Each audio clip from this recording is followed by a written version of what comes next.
నమస్తే, నా పేరు శేష్ కుమారి. మా ఛానల్ ఎర్ర గార్డెన్స్కి స్వాగతం అండి.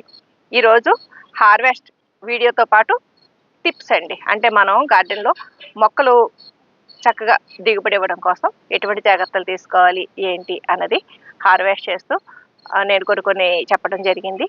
ఈరోజు స్పెషల్ ఏంటంటే మా వారు హార్వెస్ట్ చేశారండి. అంటే ఉదయం నేను గార్డెన్లోకి వచ్చి ఇక నేను ఫోను ఏమీ తీసుకురాలేదండి. ఈ టమాటాలు హార్వెస్ట్ చేస్తూ ఉన్నాను. ఈలోపు మా వారు కూడా వచ్చారనమాట. వచ్చి చిక్కుడుకాయలు, వంకాయలు అవి తయారైపోయినాయి కదా, కోసేద్దామా అన్నారు.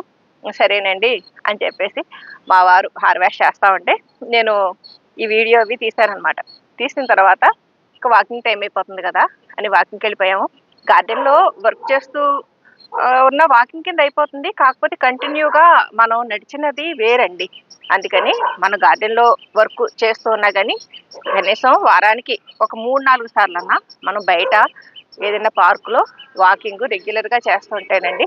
అంటే రెగ్యులర్గా అంటే కనీసం వారానికి 3-4 సార్లు చేస్తూ ఉంటే మనకి ఎక్కువ హెల్త్ బెనిఫిట్స్ ఉంటాయన్నమాట. అంటే కంటిన్యూగా అదే పనిగా నడవడం వల్ల మొత్తం బ్లడ్ సర్క్యులేషన్ అది బాగుంటుంది. కాబట్టి వాకింగ్ పూర్తిగా వదిలేయకూడదండి.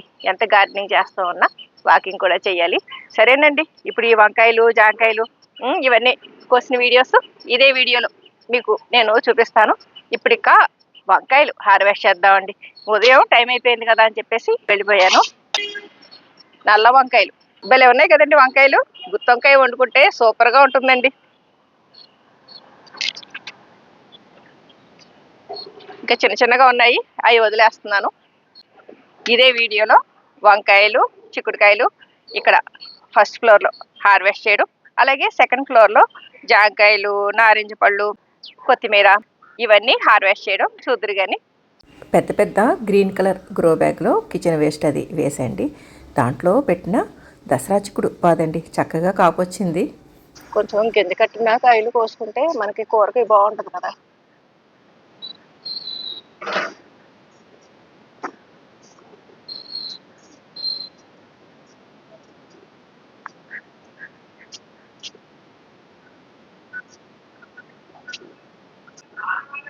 ఇవ్వండి, తయారైనంత వరకే కోసాము.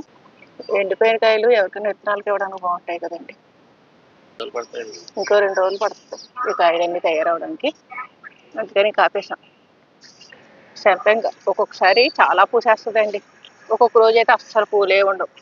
ఇవాళ ఒక్క పువ్వు, కనీసం ఒక పువ్వు అన్నా లేకుండా ఉండదులేండి. ఈ కొక్కెం మాత్రం బాగా ఉపయోగపడుతుంది. ఈ శంపంగ పూలు కొమ్మ చక్కగా ముందుకు వచ్చి పూలు కోయడం కోసం. ఇలాగ స్టీల్ రాడ్కి పైన ఇనప వంచి దాన్ని ఇలాగ ఇనప ప్లేట్లతోటి వెల్డింగ్ చేసేసి స్క్రూ బిగించారనమాట. ఈ కాయలు కూడా ఎప్పటికప్పుడు వీలైనంత వరకు తీసేస్తూ ఉంటామండి. ఎందుకంటే ఆ కాయలు తీసేస్తేనే మనకి మొక్క గ్రోత్ బాగుంటుంది కదా. పూలు కోయకపోతే అలా కాయలు గుత్తులు గుత్తులు కింద రెడీ అయిపోతాయండి. ఇదిగోండి ఇప్పుడు చూపిస్తున్నాను. మన పువ్వు కొయ్యలేదనుకోండి చక్కగా ఇది కాయ కింద ఫామ్ అయిపోద్ది అనమాట. రేకులు రాలిపోయి. అందుకని ఇలా ఇటువంటివి కూడా మేము పూలు కోస్తున్నప్పుడు తీసేస్తూ ఉంటాం.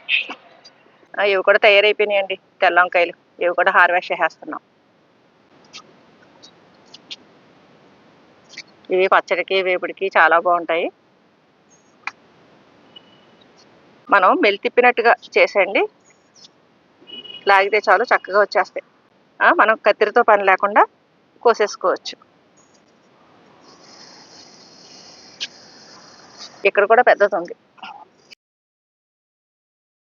వంకాయలు కానీ, బెండకాయలు కానీ, ములక్కాళ్ళు కానీ అలాగా కొంచెం వడి తిప్పినట్టుగా తిప్పాలండి.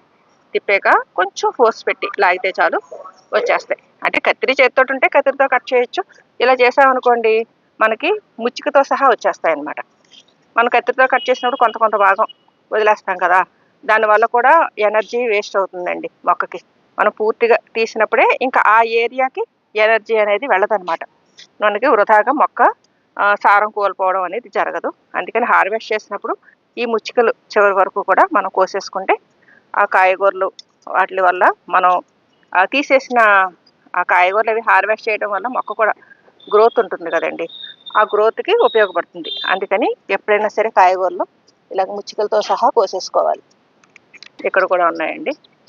ఈ పెద్ద గ్రో బ్యాగ్లో వేయడంతో అండి ఈ కాయగూరలు ఇవన్నీ కూడా బాగా దిగుబడి వస్తుంది. ఈ ఆకులు అవి కూడా ఎప్పటికప్పుడు మనం ఎక్స్ట్రాగా ఉన్నవి తీసేయాలండి. తీసేస్తేనే చీడపీడలు కూడా తక్కువగా వస్తాయి. అలాగే గాలి కూడా ఆడుతుందండి. ఈ చుట్టూ మొక్కకి గాలి ఆడాలి. గాలి ఆడినప్పుడే మనకి దిగుబడి బాగా ఉంటుంది. ఈ బెండకాయలు ఒకటేసారి తయారవ్వండి, ఒకటి ఒకటి తయారవుతూ ఉంటాయి. మనకి లేతదనుకోండి టిక్కుమని అనగానే వచ్చేస్తుంది. కొంచెం ముదిరితే మాత్రం వడి తిప్పి కోసుకోవాలి.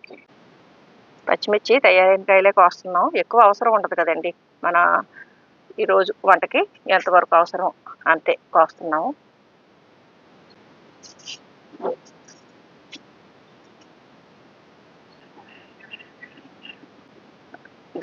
తుఫాన్కి కొద్దిగా పూసిందండి. అలాగే కొద్దిగానే వర్షం వచ్చింది. ఈ బారోమీటర్ ప్లాంట్ భలే తమాషాగా ఉంటుందండి. ఈ పూలు పూసినాయి అంటే మనకి వర్షం వస్తుంది అని చెప్పేసి సరదాగా ఇండికేషన్ అనమాట. ఊకబంతి పూలు మొదలవుతున్నాయండి. భలే ఉంటాయి చామంతి పూలులాగా. ఈ కుండీలు అన్నిటిలోనూ గానుగా మొక్క కట్ చేసినప్పుడు వచ్చిన పొట్టు వేశానండి. ఈ నెమటోడ్స్ సిబ్బంది అవేమీ లేకుండా చేస్తాయన్నమాట.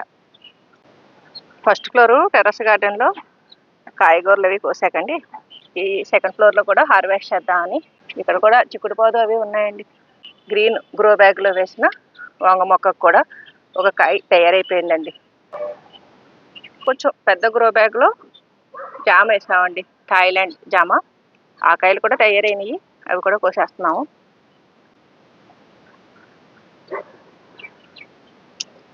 కొంచెం ఏవేవో పాపం వచ్చినాయి ఇబ్బందులు, వేప నూనె లేకపోతే ఇంకొకటో.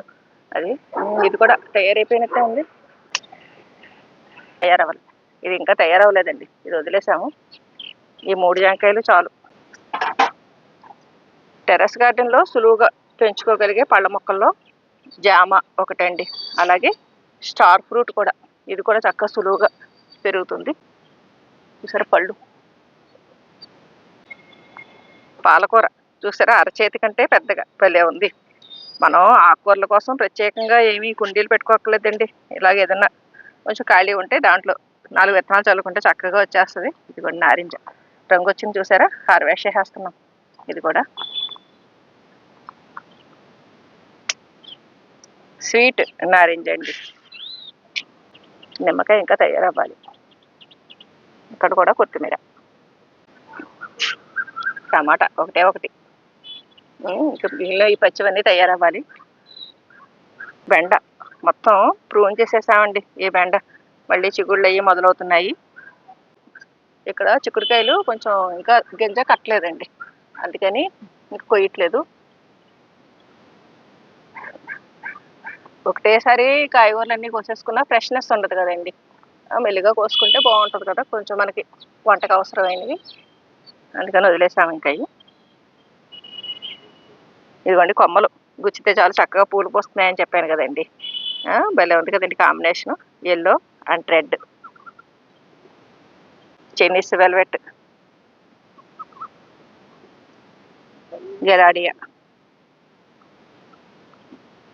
ఇక ఈ మినీ మార్నింగ్ గ్లోరీ కూడా కొద్దిగా కోసామనుకోండి, మనకి అటు పూజకి కూడా పూలు పోసుకున్నట్టు అయిపోతుంది, పంటకి కాయగూరలు పోసుకున్నట్టు అయిపోతుంది.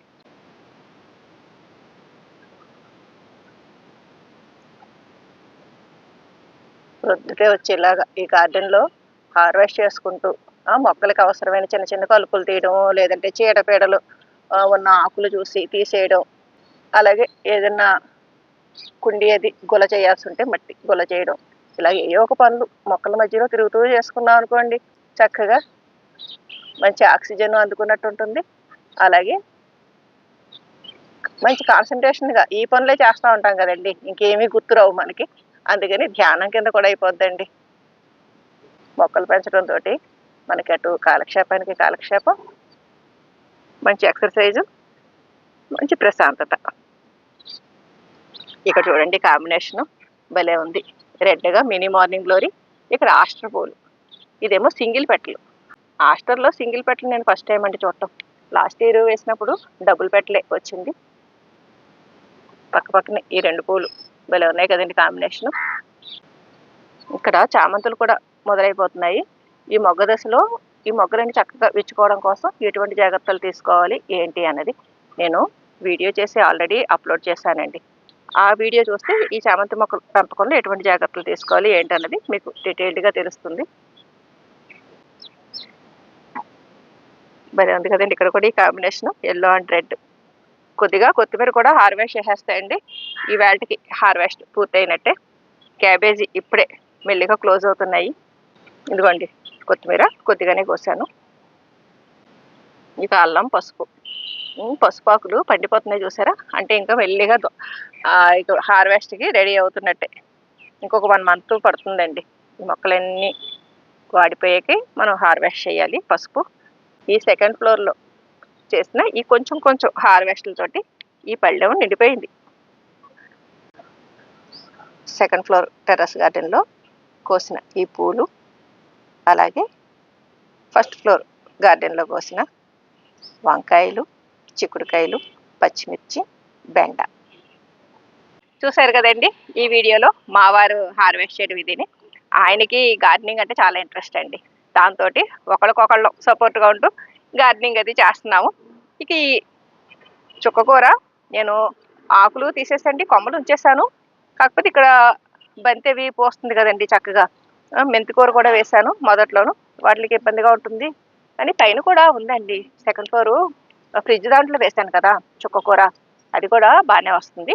అందుకని ఇది కూడా తీసేస్తున్నానండి మొదళ్ళతో సహా. కొత్త మొక్కలు వేద్దాము అని ఇక్కడ ఇప్పుడు ఏమైనా పూల మొక్కలు, బంతి మొక్కలు అవి వేస్తే సీజనల్గా పూసి మనకి కంటికి ఆహ్లాదకరంగా ఉంటుంది కదా, అందుకని చెప్పేసి ఇంకా చుక్కకూర ఎలాగా సెకండ్ ఫ్లోర్లో ఉంది కదా అని తీసేస్తున్నాను. మనం చుక్కకూర ఎప్పుడైనా సరేనండి మొదళ్ళు ఉంచేసుకుని ఆకు కట్ చేసుకుంటూ ఉంటే మళ్ళీ ఇలా వచ్చేస్తూ ఉంటాయండి ఆకులు, కొమ్మలు ఇవన్నీని. అంతేగాని ముందే మనం మొదలు తీసేసుకోక్కర్లేదు. కొన్నాళ్ళ పాటు మనం ఉంచుకున్నాకండి ఇంకా అది క్రాప్ అయిపోతుంది. ఇంకా పోతుంది మొదలైపోయాక పెద్దగా క్రాప్ రాదు, అందుకని తీసేసాను అనమాట. ఇదండి ఈరోజు హార్వెస్ట్. ఇక్కడ మీకు ఆకుకూరలు, కాయగూరలు, పళ్ళు అన్నీ కనిపిస్తున్నాయి కదా. మనం కిచెన్ వేస్ట్ని వృధాగా పోనివ్వకుండా అండి, ఆ కిచెన్ వేస్ట్ నుంచి చక్కటి సేంద్రియ ఎరువు తయారు చేసుకుని ఇలా మనం చక్కటి పంటలు అందుకోవచ్చండి.